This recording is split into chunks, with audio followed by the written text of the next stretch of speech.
Assalamualaikum warahmatullahi wabarakatuh. Waalaikumsalam warahmatullahi wabarakatuh.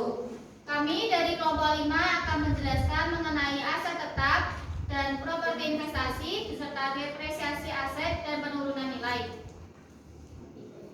Anggota dari kelompok 5 sendiri ada saya sendiri, Intan Rohitangesti dengan NIM V382027. Saya Irma Ayusa Fitri dengan NIM V38222028. Saya Salma Naswa dengan NIM V382245. Saya Wafidah Hidayat Mustafa dengan NIM V38225051. Ini dari kelompok kami akan menjelaskan ada 14 subbab. Yang pertama ada definisi, yang kedua ada pengakuan, yang ketiga ada pengukuran awal dan pengukuran setelahnya, yang keempat ada penghentian, yang kelima ada penyajian dan pengungkapan, yang keenam ada nilai biaya aset yang didepresiasikan, yang ketujuh ada metode depresiasi, yang kedelapan ada depresiasi terpisah untuk komponen signifikan, yang kesembilan ada indikasi penurunan nilai, yang kesepuluh ada pengukuran rugi penurunan nilai, yang ke-11 ada pengukuran penurunan nilai, yang ke-13 ada penurunan nilai pada unit penghasilkan, dan yang terakhir ada pemulihan rugi penurunan nilai.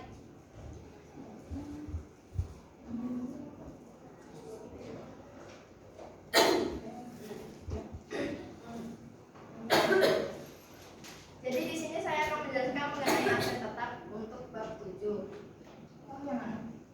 Definisi dari aset tetap adalah aset berwujud, yaitu yang mempunyai bentuk fisik seperti tanah dan bangunan. Jadi yang bisa dilihat gitu kan fisiknya. Berbeda dengan paten atau merek dagang yang tidak mempunyai bentuk fisik, merupakan aset tak berwujud. Contohnya kayak wesel, terus obligasi gitu-gitu. Terus yang kedua ada pengakuan. Pengakuan sebagaimana pengalaman untuk aset lainnya. Biaya perolehan aset tetap harus diakui sebagai aset jika dan hanya jika yang pertama itu besar kemungkinannya manfaat ekonomis di masa depan berkenaan dengan aset tersebut akan mengalir ke entitas. Yang kedua, biaya perolehan aset dapat diukur secara andal. Yang ketiga ada pengukuran awal, di mana suatu aset tetap yang memenuhi kualifikasi untuk diakui sebagai aset pada awalnya harus diukur sebesar biaya perolehan. Nah, di sini ada dua macam. Yang pertama itu ada biaya perolehan dan yang kedua ada biaya yang diatribusikan. Nah, di sini ada ilustrasinya. Soalnya itu pada tanggal 1 Desember 2015 PT Semesta mengikat kontrak dengan PT Konstruksi untuk membangun pabrik yang akan digunakan. Nah, PT Semesta ini untuk pengembangan usahanya. Pabrik tersebut dibangun di atas tanah yang dimiliki PT Semesta. Nilai kontrak pembangunan pabrik tersebut adalah 5,1 miliar. PT Semesta mempunyai beberapa pinjaman sebagai berikut.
persentase bunganya itu 12% dan utang banknya itu ada 2,4 miliar.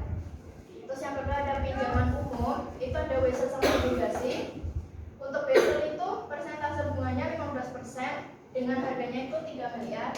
Terus obligasinya 10% dengan harga 3,6 miliar. Nah, itu kan ada pembayaran yang dilakukan entitas untuk pembangunan tersebut, dimasukin ke perhitungan 1 Januari sampai 1 Desember itu 1 miliar, 1,7 miliar, 1,2 miliar, 1,2 miliar, totalnya kan 5,1 miliar. Yang itu kan ada untuk pembangunan pabrik 5,1 miliar. Terus habis itu buat ngitung rata-rata tertimbangnya, ini untuk transaksi yang pertama kan 1 Januari 1 miliar, itu dimasukin juga ke pinjaman khususnya 1 miliar, dan pinjaman umumnya masih kosong. Ini juga rata-rata tertimbangnya kosong. Nah pas 1 April 1,7 miliar itu kan pinjaman khususnya kan 2,4 miliar. 2,4 miliar dikurangi 1 miliar kan sisanya 1,4 miliar.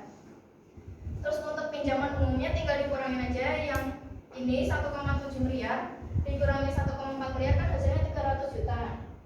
Dikali 300 kali 9/12. Terus 1 Agustus dimasukin juga transaksinya 1,2 miliar. Nah, ini kan udah habis, ini totalnya kan udah 2,4 miliar. Jadi di sini kosong. Terus ini dimasukin ke pinjaman umumnya 1,2 miliar, dimasukin dikali 5/12. Ini juga 1 Desembernya dimasukin kayak gini. Nah, terus angka 9, 5 sama 1 itu dapatnya dari sini. Kan dari bulan Januari sampai April itu kan senggangnya 3 bulan. 3 bulan berarti kan 12. Di sini 9 itu dapatnya dari 12 dikurangi 3.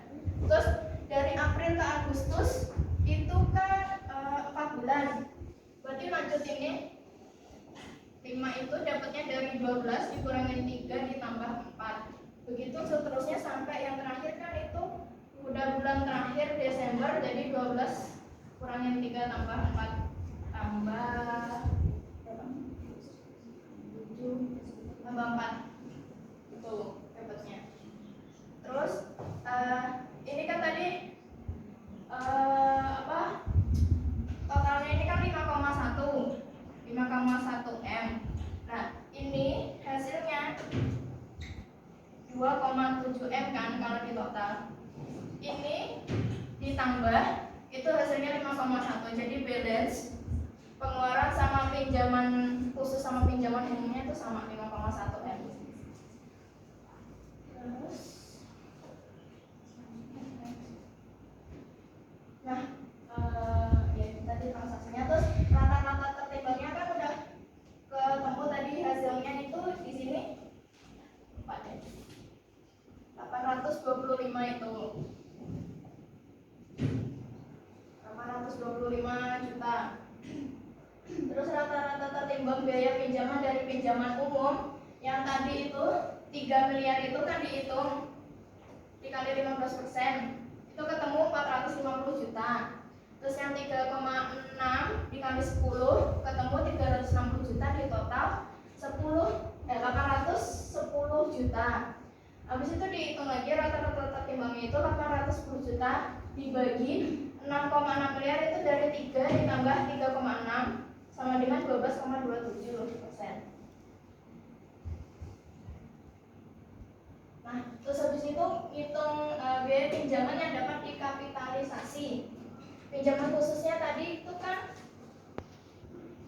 itu yang utang bank 12% itu dikali 2,4 miliar ketemu 288 juta.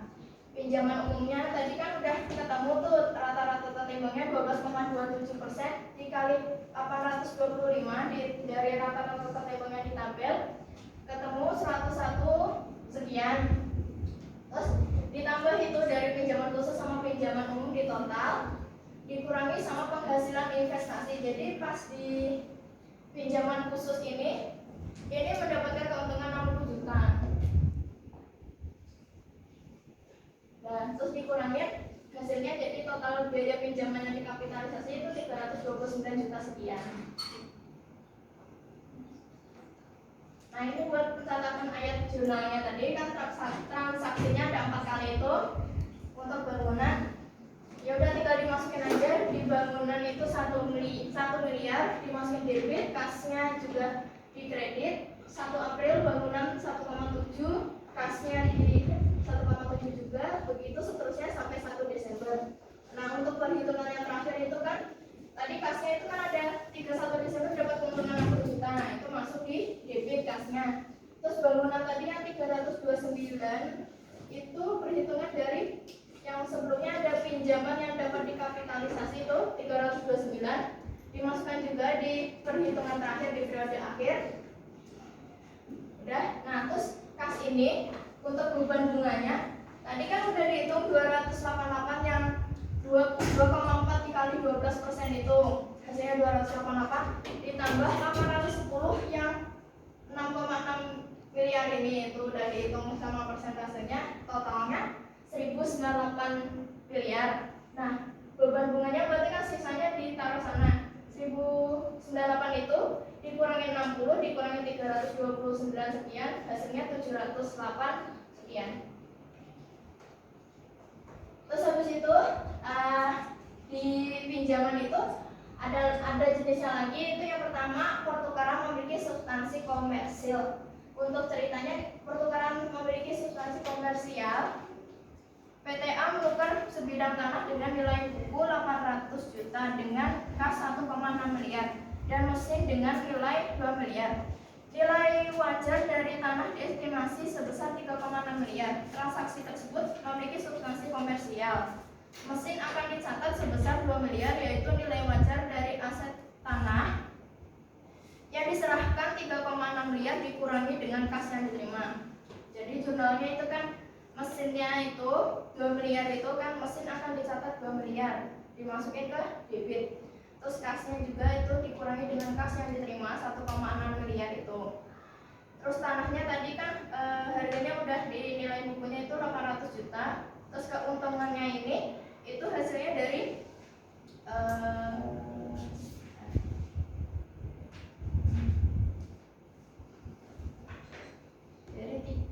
dari 3,6 miliar itu kan nilai wajar dari tanah diestimasi, ya kan, terus dikurangin sama harga tanahnya 800 juta, hasilnya jadi 2,8 miliar.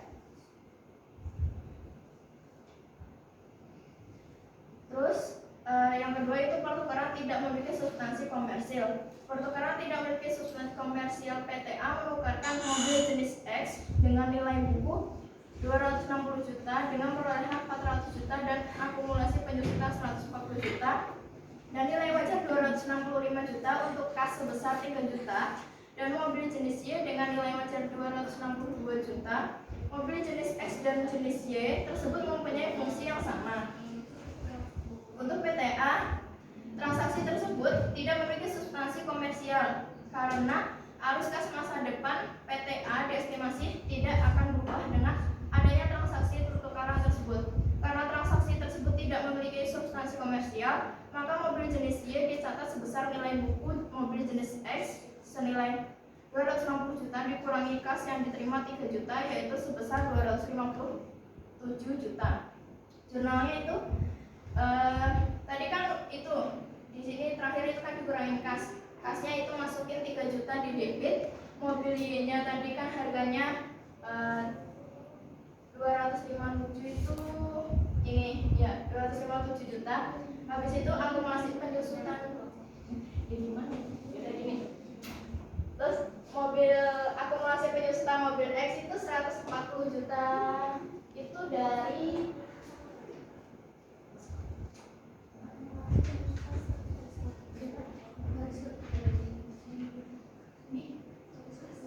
oh iya itu kasih 140 juta. Nah kan karena tidak memiliki komersil, jadi kalau PT A sama PT B ditukar barangnya itu masih harganya sama. Ini kalau di total kan senilai ini. Jadi mobil X ini tuh nilainya sama mobil Y, harganya 400 juta. Gitu. Jadi bedanya tuh ya gitu, kalau di substansi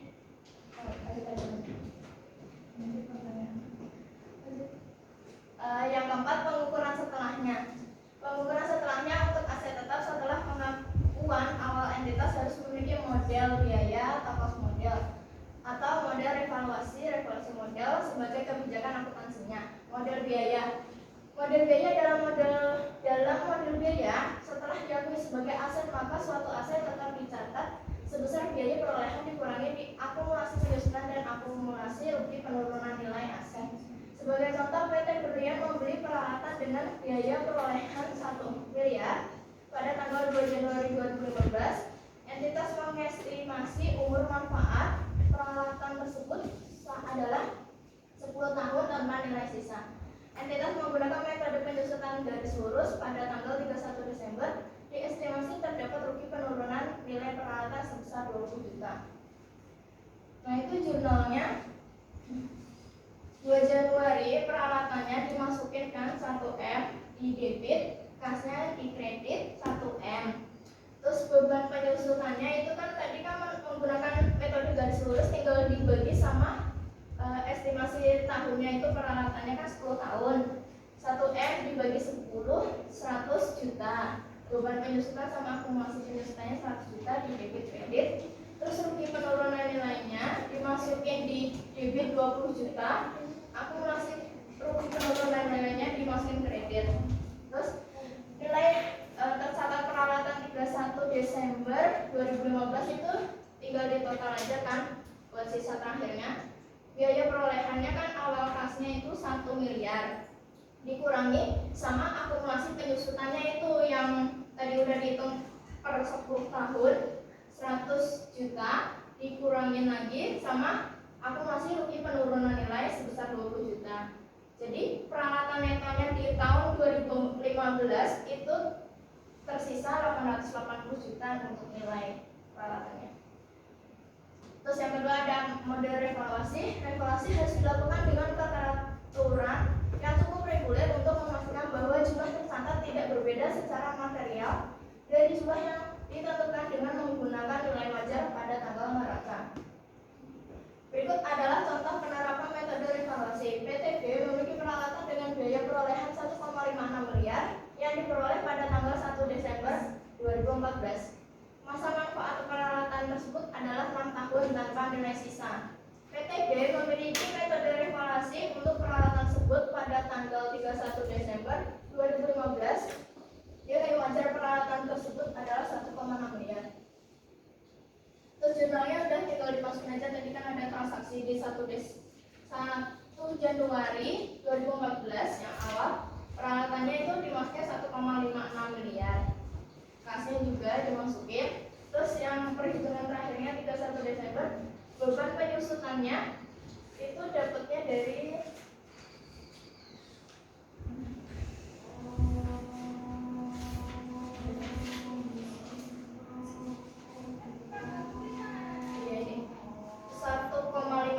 itu dibagi 6 tahun. Tadi kan metode garis lurus juga, tinggal dibagi per tahunnya itu ketemu 260 juta.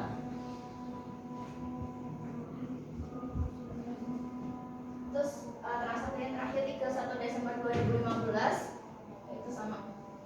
Terus nilai buku per 31 Desembernya 2015 itu 1,56 tadi dikurangi 260 juta kali 2 tahun. Kali 2 tahun itu karena dari 1 Desember sampai 2014 ke 31 Desember 2015 kali 2 tahun sama dengan 1040 juta. Selisih surplus revaluasinya itu tadi 1,6 nya kan dari nilai wajar peralatan di akhir periode 2015 dikurangi sama yang udah dikali 2 tahun itu sama dengan 560 juta. Nah, di metode revaluasi itu bisa dicatat kembali dengan 2 metode, yaitu metode proporsional dan metode eliminasi. Revaluasi harus dilakukan dengan peralatannya ini tadi sebesar 840 juta itu masuk di debit. Terus akumulasi penyusunannya 280 juta, surplus revaluasinya dari 560 tadi kan udah dihitung itu yang di atas. Terus gross up nilai peralatannya itu 1,6 dikali 6 karena 6 tahun per 4 itu per 4 udah hukum pasti ada contoh itu selama 3 tahun itu dikali 3/4 sama dengan 2,4 juta. Terus yang kedua ini ada metode eliminasi, di mana akumulasi penyusutannya tadi kan 260 juta penyusutan 1 tahun itu dikali 2, 520 juta hasilnya. Terus masuk di akumulasi penyusutan di debit, peralatannya di kredit 520 juta. Terus habis itu peralatannya tadi kan sisanya 560 juta yang tadi sebelumnya itu dimasukin di debit, surplus revaluasinya di kredit 560 juta. Terus yang kelima ada penyusutan. Penyusutan setiap bagian dari aset tetap yang memiliki biaya penurunan cukup signifikan terhadap total. Nah, alternatifnya itu ada 3, ada metode garis lurus, saldo menurun, sama jumlah unit. Sebagai contoh, PT Anugrah membeli sebidang tanah beserta bangunan dengan masa manfaat 50 tahun dengan harga perolehan 1,25 miliar. Bangunan tersebut mempunyai beberapa komponen yang nilainya signifikan dengan masa manfaat yang berbeda. Berikut adalah komponen tersebut dengan alokasi harga perolehan masing dan beban penyusutannya dihitung menggunakan metode garis lurus. Ini harga perolehannya itu udah ceritanya gitu kan. Tanah sebesar 1,2 miliar itu kalau tanah kan nggak ada masa manfaatnya, jadi nggak ada, terus beban penyusunannya juga nggak ada. Atap harganya 100 juta itu dibagi, jadi umur manfaatnya kan dia 25 tahun, dibagi jadinya kan 4 juta. Terus lift harganya 800 juta, punya manfaatnya 20 tahun, dibagi kan 800 bagi 20 itu ketemu 40 juta.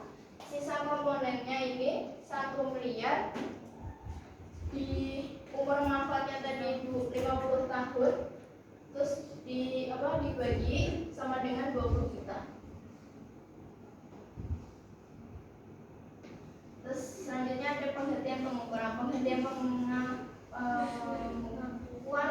jumlah tercatat aset tetap dihentikan pengakuannya pada saat yang pertama dilepaskan dan kedua tidak ada manfaat ekonomis masa depan yang diharapkan dari penggunaan atau pelepasannya. Contoh penghentian pengakuan aset tetap, PT Mara membeli mesin pada tanggal 1 Juli 2012 dengan harga perolehan 400 juta. Aset tersebut mempunyai umur manfaat 10 tahun dan nilai sisanya itu 80 juta. Pada tanggal 1 Januari 2015, entitas menjual aset tersebut dengan harga 324 juta.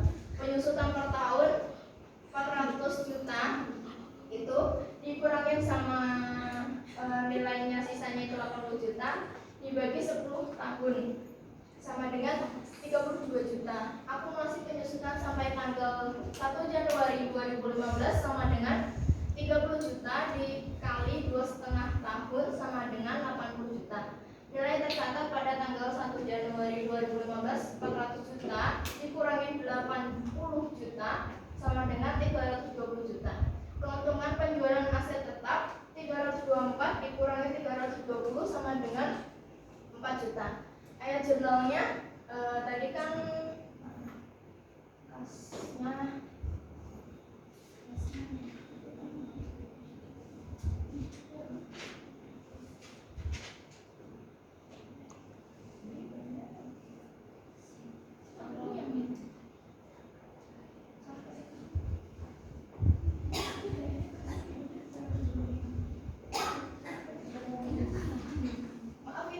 kasnya jadi kasnya tadi kan 324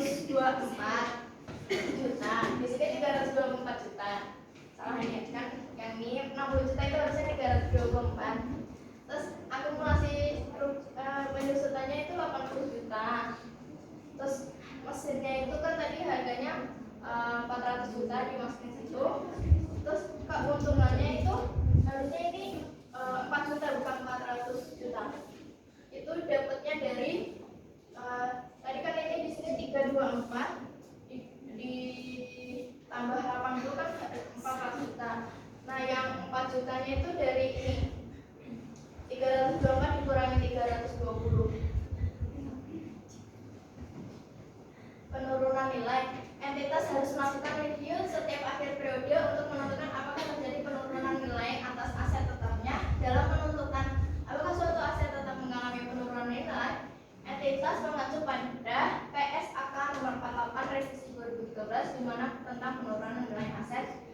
Lalu menurut SKK nomor 48, suatu aset disebut mengalami penurunan nilai jika nilai tercatatnya lebih besar dibandingkan nilai terpulihkan.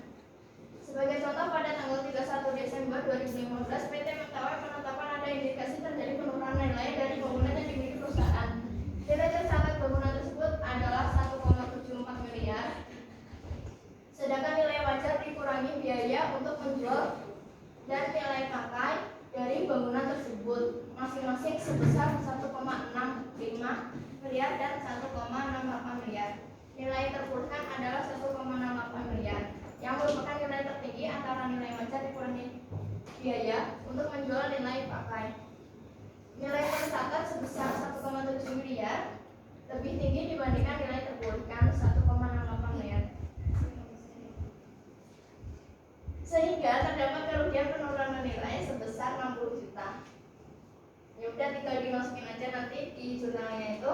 Rugi penurunan nilainya itu 60 juta. Akumulasi rugi penurunan nilainya 60 juta.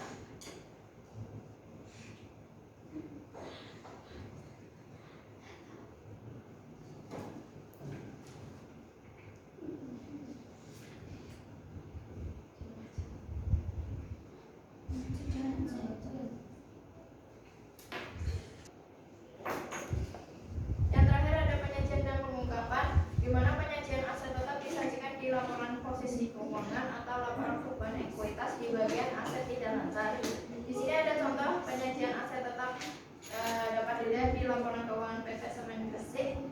Itu kan masuknya di aset tidak lancar.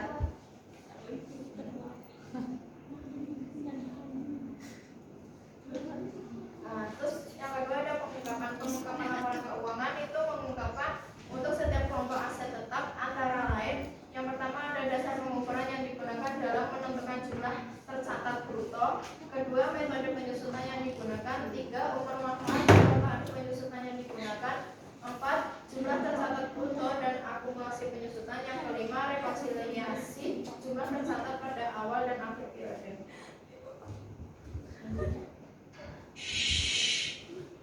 Selanjutnya ada properti investasi.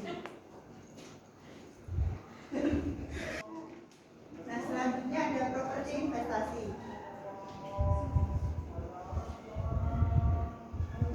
Definisi properti investasi merupakan properti yang berupa tanah atau bangunan atau bagian dari suatu bangunan atau keduanya yang dikuasai oleh pemilik atau lesser penyewa melalui sewa pembiayaan untuk menghasilkan rental atau untuk kenaikan nilai atau keduanya, dan tidak untuk digunakan dalam produksi atau penyediaan barang atau jasa atau untuk dijual administratif dan dijual dalam kegiatan usaha sehari-hari. Yang kedua ada pengakuan. Pengakuan biaya perolehan properti investasi harus diakui sebagai aset jika dan hanya jika besar kemungkinan manfaat ekonomis di masa depan berkenaan dengan aset tersebut akan mengalir ke entitas. Lalu biaya perolehan aset dapat diukur secara andal. Yang ketiga ada pengukuran awal. Pengukuran awal, pada saat pengukuran awal, properti investasi yang memenuhi kualifikasi untuk diakui sebagai aset harus diukur sebagai biaya perolehan. Biaya perolehan tersebut meliputi harga pembelian dan setiap pengeluaran yang dapat diatribusikan secara langsung. Pengeluaran yang dapat diatribusikan secara langsung termasuk biaya jasa hukum, pajak penjualan, dan biaya transaksi lainnya. Lalu ada pengukuran setelahnya. Pengukuran setelahnya, perolehan entitas harus memilih model nilai wajar atau model biaya sebagai kebijakan akuntansi untuk pengukuran setelah perolehan. Nah, di sini ada dua model. Yang pertama model biaya dan model nilai wajar. Model biaya perlakuan akuntansi setelah perolehan dengan menggunakan model biaya sama seperti model biaya di aset tetap yang telah dijelaskan di bagian sebelumnya, yaitu dicatat sebesar biaya perolehan dikurangi akumulasi penyusutan dan akumulasi rugi penurunan nilai aset. Pengaturan untuk perhitungan penyusutan juga sama dengan aset tetap. Sedangkan model nilai wajar berbeda dengan model revaluasi. Model nilai wajar dalam properti investasi harus diterapkan untuk seluruh properti investasi, bukan hanya untuk kelompok tertentu saja, kecuali dalam kondisi tertentu.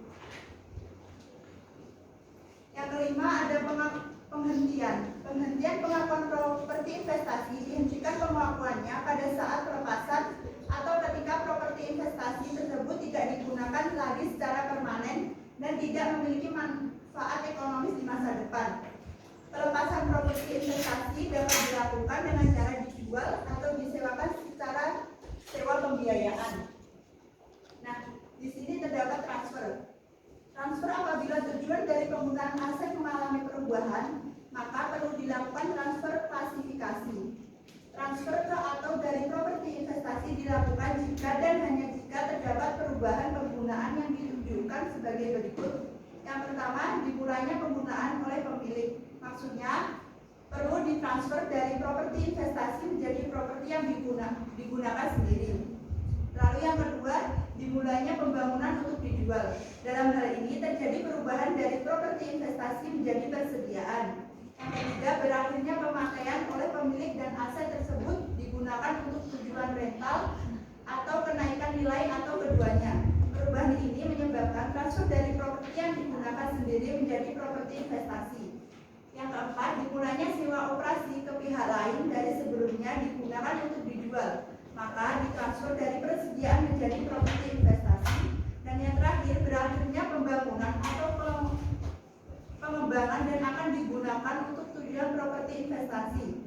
Untuk kasus ini, ditransfer dari properti yang sedang dibangun akan dikembangkan, dicakup IPS akan 16 menjadi properti investasi.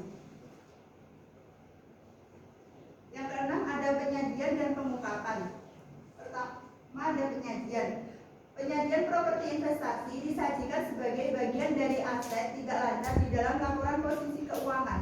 Berikut adalah ilustrasi penyajian properti investasi di laporan posisi keuangan PT Semen Gresik dan anak perusahaan per 31 Desember 2010 dan 2009. Jadi kayak gitu. Next. Lalu yang kedua ada pengungkapan. Pengungkapan pada model nilai wajar. Pengungkapan pada model nilai wajar entitas yang menerapkan model nilai wajar juga harus mengungkapkan rekonsiliasi antara jumlah tercatat properti investasi pada awal dan akhir periode yang menunjukkan hal-hal berikut. Yang pertama, penambahan. Pengungkapan terpisah untuk penambahan yang dihasilkan dari akuisisi dan penambahan yang dihasilkan dari pengeluaran setelah perolehan yang diakui dalam jumlah tercatat aset. Yang kedua, penambahan yang dihasilkan dari akuisisi melalui penggabungan usaha. Yang ketiga, aset yang diklasifikasikan sebagai dimiliki untuk dijual atau masuk dalam kelompok aset yang akan dilepaskan yang diklasifikasikan sebagai dimiliki untuk dijual dan pelepasan lain. Yang keempat, laba atau rugi neto dari penyesuaian terhadap nilai wajar.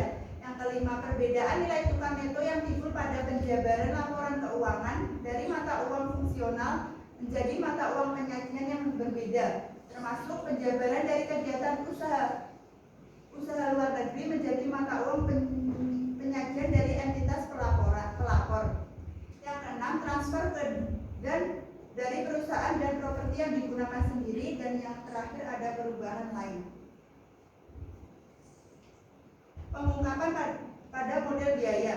Pengungkapan pada model biaya entitas yang menerapkan model biaya juga harus mengungkapkan yang pertama, metode penyusutan yang digunakan, lalu masa manfaat atau tarif penyusutan yang digunakan. Yang ketiga, ada jumlah tercatat bruto dan akumulasi penyusutan. Yang keempat, rekonsiliasi jumlah tercatat properti investasi pada awal dan akhir periode. Dan yang terakhir, nilai wajar properti investasi. Depresiasi aset. 1. Definisi depresiasi merupakan metode pengelolaan depresiasi aset. Definisi depresiasi merupakan metode pengalokasian biaya aset tetap untuk menyusutkan nilai aset secara sistematis selama periode manfaat dari aset tersebut dan harus mempertimbangkan suatu entitas dalam mengalokasikan nilai aset tetap sebagai biaya depresiasi, yaitu nilai biaya aset yang didepresiasikan. Taksiran masa manfaat aset tetap, metode depresiasi yang sesuai. 2. Nilai biaya aset yang didepresiasikan merupakan nilai yang akan dialokasikan secara sistematis sepanjang masa manfaat dari aset. Sebagai ilustrasi, PT Kawan Baru memiliki suatu aset tetap berupa mesin pembuat botol yang memiliki masa manfaat 5 tahun atau sama dengan umur produktif selama 50.000 jam penggunaan dengan harga perolehan sebesar 800 juta, dan untuk dapat menggunakan aset tersebut perusahaan harus mengeluarkan biaya pengiriman dan pemasangan sebesar 40 juta. Nilai residu atau nilai sisa dari aset tetap tersebut diestimasikan sebesar 100 juta, maka nilai-nilai biaya yang didepresiasikan adalah sebagai berikut. Harga perolehan aset yaitu 800 juta, ditambah biaya pengiriman dan pemasangan 40 juta. Jadi biaya perolehan aset itu 840 juta. Dikurangi nilai residu 100 juta, jadi nilai biaya aset yang didepresiasikan yaitu 740 juta. 3. Metode depresiasi. Metode depresiasi menentukan cara dalam mengalokasikan penyusutan nilai aset secara sistematis selama periode masa manfaat aset. 3 metode depresiasi yang umum digunakan oleh entitas adalah sebagai berikut. 1. Metode garis lurus akan menghasilkan pembebanan yang konstan selama masa manfaat aset bila estimasi nilai residu aset tidak berubah dan tidak terjadi penurunan nilai aset. Dengan menggunakan ilustrasi pada PT Kawan Baru di atas, maka perhitungan biaya depresiasinya adalah biaya depresiasi yaitu 840 juta dikurangi 100 juta dibagi 5 tahun jadi 148 juta. Berdasarkan perhitungan di atas, maka biaya depresiasi tersebut dicatat oleh entitas dalam jurnal penyesuaian. Biaya depresiasi 148 juta berada di debit, akumulasi depresiasi berada di kredit. 2. Metode pembebanan menurun akan menghasilkan pembebanan yang semakin menurun selama masa manfaat aset. 1. Jumlah angka. Metode jumlah angka tahun merupakan metode depresiasi yang dihasilkan dari penghapus bukuan yang bersifat menurun di mana biaya depresiasi tahunan ditentukan dengan mengalihkan biaya depresiasi dengan fraksi tahun sebagai tarif pembebanan depresiasi. Dengan menggunakan ilustrasi PT Kawan Baru di atas, maka perhitungan biaya depresiasi pada akhir tahun ketiga adalah biaya depresiasi 3/15 dikali 740 juta adalah 148 juta. Berdasarkan perhitungan di atas, maka biaya depresiasi pada tahun kedua dicatat oleh entitas dalam jurnal penyesuaian. Biaya depresiasi di debit, akumulasi depresiasi di kredit.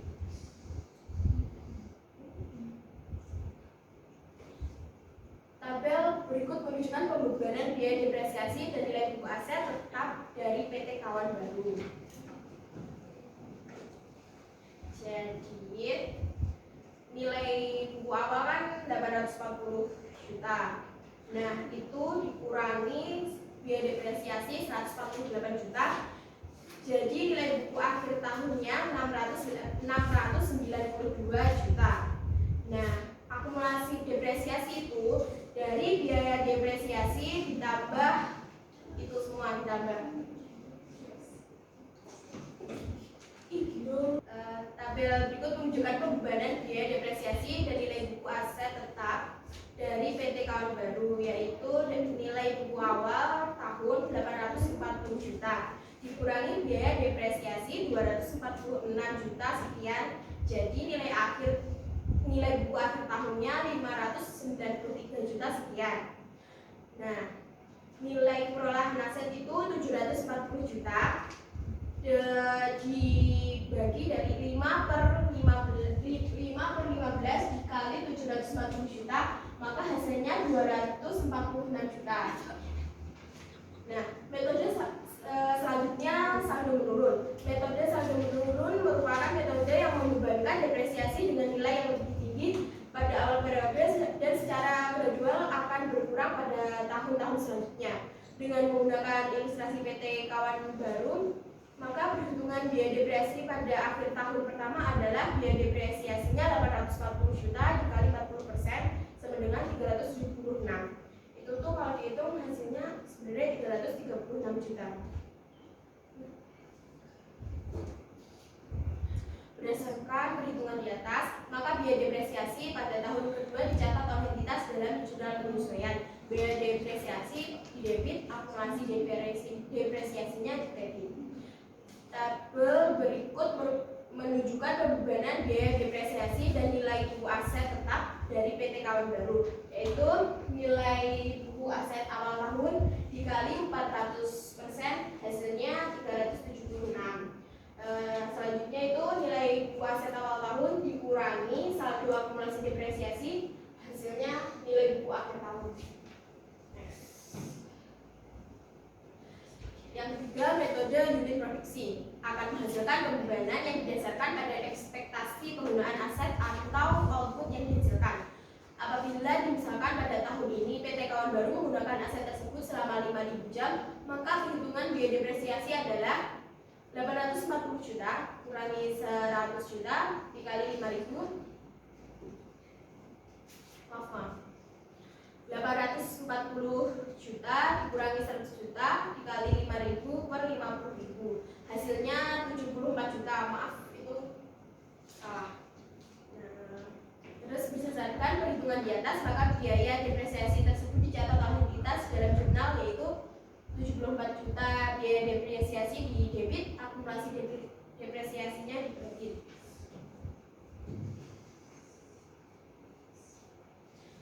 Nah, yang keempat, depresiasi terpisah untuk komponen signifikan, yaitu dalam pembebanan depresiasi aset tetap, PSAK 16 menyatakan bahwa setiap bagian dari aset tetap yang memiliki biaya perolehan cukup signifikan terhadap total biaya perolehan seluruh aset harus disusunkan secara terpisah. Langkah yang harus diambil suatu entitas adalah: satu, mengidentifikasikan komponen aset yang signifikan; dua, mengestimasikan masa manfaat dari masing-masing komponen, lalu mengestimasikan pola penggunaan masing-masing komponen dan menentukan metode depresiasinya.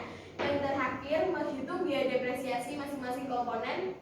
Nilai depresiasi untuk aset tersebut adalah nilai total untuk biaya depresiasi setiap komponen.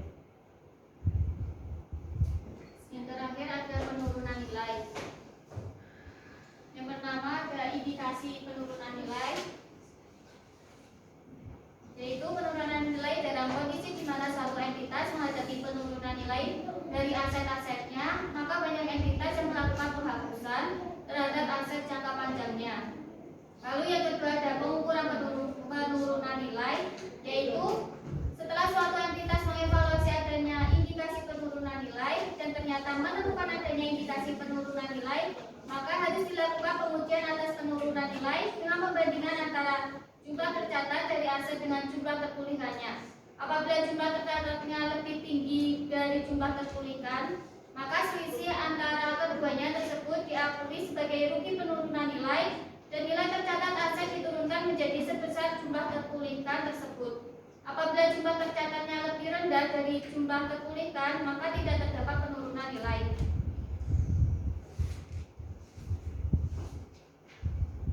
Selanjutnya, ini ada sebagai ilustrasi, yaitu PT Laut Baru pada tanggal 31 Desember 2012 melakukan pengujian atas penurunan nilai atas aset perusahaan, yaitu bangunan akibat adanya krisis ekonomi yang menurunkan nilai dari aset perusahaan. Berdasarkan pengujian, maka didapat beberapa informasi sebagai berikut, yaitu mendapatkan harga jual 700 juta, biaya penjualan 16 juta, nilai pakai atau value in use 684 juta. Lalu bangunan kantor tersebut diperoleh pada 1 Januari 2008 dengan biaya perolehan sebesar 800 juta. PT Laut Baru memperkirakan masa manfaat dari bangunan tersebut adalah 20 tahun dan memiliki nilai residu 40 juta. PT Laut Baru menggunakan metode garis lurus dalam menyusunkan aset tetapnya.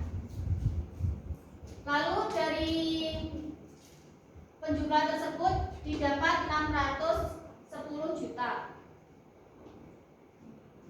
Selanjutnya yang ketiga ada pengakuan rugi penurunan nilai, yaitu pengakuan rugi penurunan nilai aset yang tidak direvaluasi diakui dalam laporan laba rugi komprehensif ketika jumlah estimasi rugi penurunan nilai lebih besar dari nilai tercatat aset yang terkait.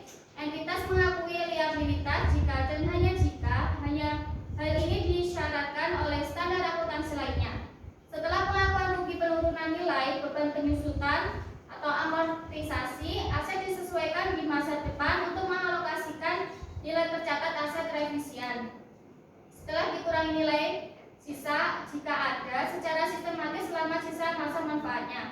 Yang keempat ada penurunan nilai pada unit penghasil kas, yaitu penurunan nilai pada unit penghasil kas atau UPK aset adalah kelompok terkecil dari aset yang termasuk aset tersebut dan menghasilkan arus kas masuk yang independen dari arus kas masuk dari aset atau kelompok aset lain. Selanjutnya ada goodwill. Untuk tujuan uji penurunan nilai, goodwill yang diperoleh dalam suatu kombinasi bisnis harus sejak tanggal akuisisi dialokasikan pada setiap unit penghasil kas pihak pengakuisi atau kelompok unit penghasil kas yang diharapkan memberikan manfaat dari sinergi kombinasi.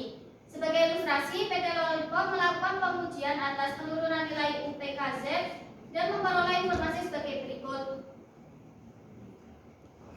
Mulai dari jumlah goodwill hingga piutang dagang dihasilkan total senilai 22.740 juta.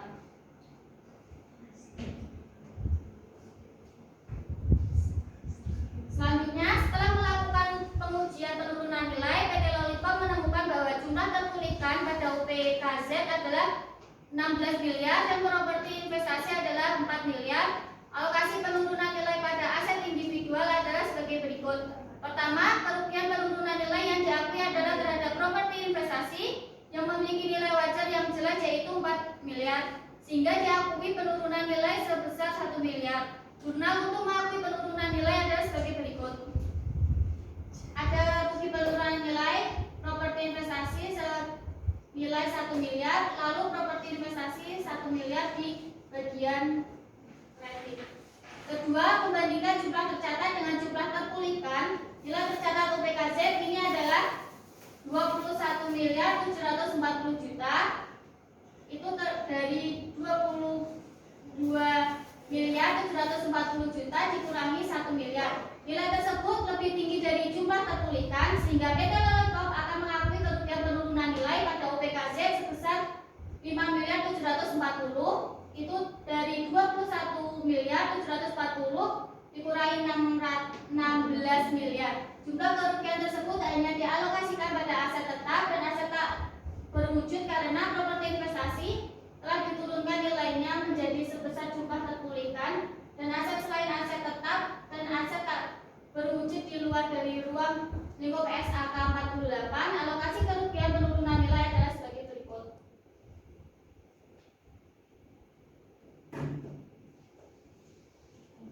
Alokasi kerugian penurunan nilai pada aset tetap yaitu 5.740 juta dikurangi 2 miliar dikalikan 6 miliar per 6 miliar ditambah 4 miliar menghasilkan 2.244 juta.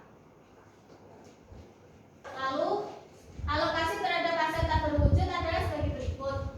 5.740 juta dikurangi 2 miliar dikali 4 miliar per 6 miliar ditambah 4 miliar mendapatkan 1.496 juta. Pencatatan atas alokasi tersebut adalah sebagai berikut. Yang kedua ada aset korporat. Aset korporat termasuk aset kelompok atau divisi seperti bangunan kantor, pusat atau divisi dari entitas pelengkap SDP atau pusat penelitian. Karakteristik khusus aset korporat adalah bahwa aset korporat tidak menghasilkan arus kas masuk secara independen dari aset atau kelompok aset lain dan jumlah tercatatnya tidak dapat sepenuhnya diatribusikan ke unit penghasil kas yang sedang ditelaah. Dalam menguji rugi penurunan nilai suatu unit penghasil kas, entitas mengidentifikasi semua aset korporat yang terkait dengan unit penghasil kas yang sedang ditelaah. Lalu yang kelima ada pemulihan rugi penurunan nilai.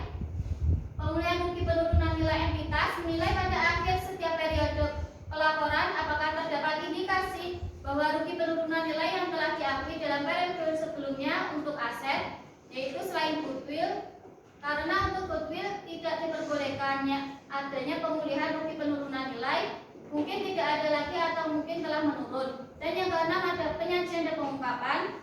Terkait dengan depresiasi dan penurunan nilai, maka dalam penyajiannya pada laporan keuangan suatu entitas harus mengungkapkan beberapa hal sebagai berikut. Yang pertama ada keberadaan dan jumlah pembatasan hak milik dan aset tetap yang dijaminkan untuk utang. Yang kedua ada jumlah pengeluaran yang diakui sebagai aset dalam penyelesaian. Yang ketiga ada jumlah komitmen kontraktual dalam memperoleh aset tetap. Yang keempat ada jumlah kompensasi pihak ketiga atas aset tetap yang dimasukkan ke laba rugi. Yang kelima, jika ada perubahan estimasi terkait dengan masa manfaat, nilai residual atau metode penyusutan. Berikut ini adalah contoh pengungkapan yang dilakukan oleh PT Astra Autopart Tbk.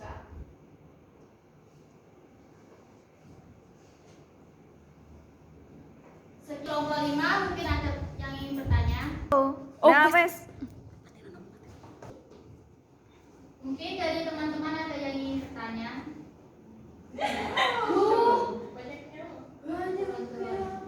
Mulai dari Nelly dulu. Saya Nelly Jabonasari dengan NIP 382037 ingin bertanya, apakah properti investasi perlu disusutkan seperti aset tetap?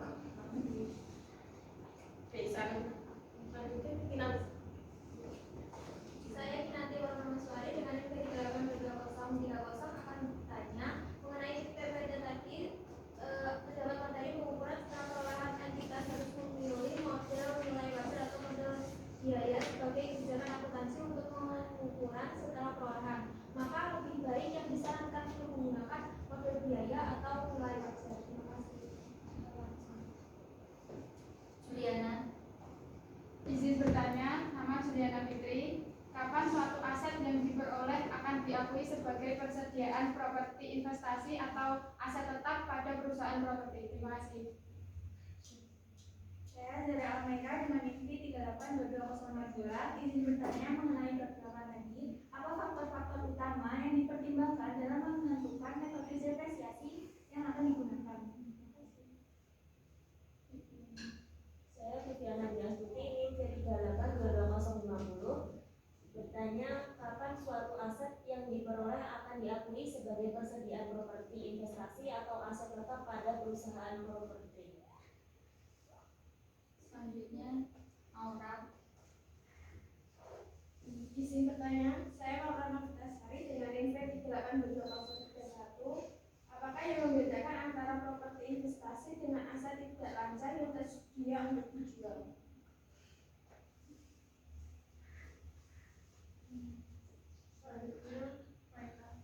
Saya Maisa Pinazara dengan NIP 382232 ingin bertanya, apa bedanya metode proporsional dengan metode eliminasi?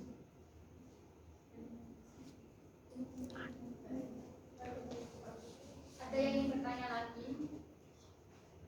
Rintan. Saya Rintan Putrawati Kalista dengan NIP 382242 izin bertanya, aset apa saja yang bisa diukur menggunakan model nilai wajar? Terima kasih.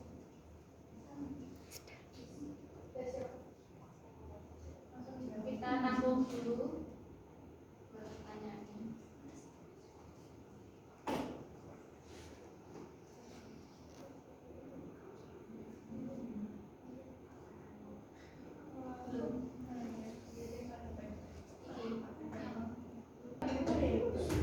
Saya akan menjawab pertanyaan dari Nelly, yaitu apakah properti investasi perlu disusunkan seperti aset tetap? Jawabannya, properti investasi tidak disusutkan. Laba atau rugi yang timbul dari perusahaan nilai wajar atas properti investasi harus diakui dalam laporan laba rugi pada periode terjadinya. Penyusutan atas pengeluaran untuk pembelian, pendirian, penambahan, perbaikan atau perubahan harta berwujud kecuali tanah yang berstatus hak milik, hak guna bangunan, hak guna usaha, dan hak pakai yang dimiliki dan digunakan untuk mendapatkan menagih dan memelihara penghasilan yang mempunyai masa manfaat lebih dari 1 tahun dilakukan dalam bagian-bagian yang sama besar selama masa manfaat yang telah ditentukan bagi harta tersebut. Jadi properti investasi tidak berhubungan dengan kegiatan utama perusahaan, jadi tidak boleh disusutkan. Apakah sudah menjawab? Saya akan menjawab pertanyaan dari Kinanti. Tadi soalnya mengapa laporan keuangan lebih baik menggunakan nilai wajar dibandingkan nilai historical loss? Karena nilai wajar dianggap lebih relevan dan dapat diandalkan dibandingkan nilai karena nilai wajar memberikan informasi keuangan sesuai keadaan pasar pada saat periode pelaporan. Baik, terima kasih. Selanjutnya saya akan menjawab pertanyaan dari Zara. Apa faktor-faktor utama yang dipertimbangkan dalam menentukan metode depresiasi mana yang akan digunakan? Yang pertama, faktor fisik yang mengurangi fungsi aset tetap adalah aus karena dipakai wear and tear, aus karena umur dan kerusakan. Yang kedua, faktor fungsional yang membatasi umur aset tetap antara lain ketidakmampuan aset untuk memenuhi kebutuhan produksi sehingga perlu diganti karena adanya perubahan permintaan terhadap barang atau jasa yang dihasilkan, atau karena adanya kemajuan teknologi sehingga aset tersebut tidak ekonomis lagi jika digunakan. Yang ketiga, tafsiran umur ekonomis dipengaruhi oleh cara-cara memelihara dan kebijaksanaan yang dianut dalam reparasi. Tafsiran umur ini bisa dinyatakan dalam satuan periode waktu, satuan produksi, atau satuan jam kerjanya. Apakah sudah menjawab? Terima kasih. Saya menjawab pertanyaan dari Viviana. Kapan suatu aset yang diperoleh akan diakui sebagai persediaan properti investasi atau aset tetap dapat pada perusahaan properti? Properti investasi diakui sebagai aset jika dan hanya jika besar kemungkinan manfaat ekonomi masa depan yang terkait dengan properti investasi akan mengalir ke entitas dan biaya perolehan properti investasi dapat diukur secara andal. Properti investasi pada awalnya diukur sebesar biaya perolehan. Terima kasih.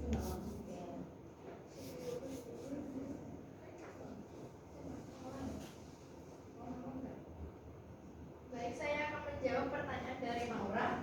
Tadi pertanyaannya, apakah yang membedakan antara properti investasi dengan aset tidak lancar yang tersedia untuk dijual? Jawabannya, properti investasi itu disajikan sebagai aset tidak lancar karena akan digunakan lebih dari 1 tahun setelah akhir periode pelaporan. Kalau aset tidak lancar yang dimiliki untuk dijual itu disajikan sebagai aset lancar karena akan dijual dalam waktu 1 tahun setelah akhir periode. Apakah sudah menjawab? Terima kasih.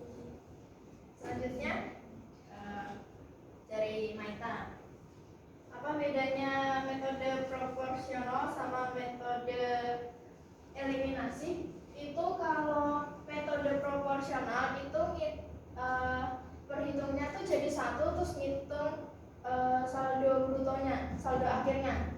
Itu kan udah 840 dikurangin 280. Nah, saldo akhirnya itu yang 560 kalau di pertama itu kan langsung juga tuh 560, jadi langsung hasil akhirnya. Tapi kalau metode eliminasi itu dipisah, dijadiin 2 jurnal kayak gitu. Itu bedanya. Dipisah sama dijadiin 1. Apakah sudah menjawab? Sudah, Mas. Baik, saya akan menjawab pertanyaan dari Intan. Aset apa saja yang bisa diukur menggunakan model nilai wajar? Jadi aset atau liabilitas yang diukur pada nilai wajar dapat terdiri dari salah hal sebagai berikut, yaitu aset atau liabilitas yang berdiri sendiri dan sekelompok aset, sekelompok liabilitas atau sekelompok aset dan liabilitas. Bagaimana Mbak Rina?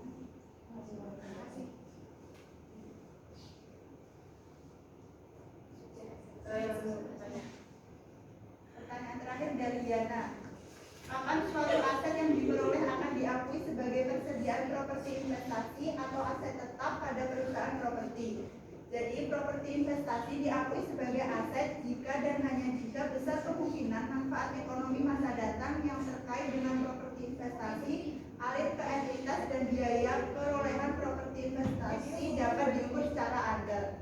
Bagaimana Mbak Yana? Terima kasih sudah kami jawab.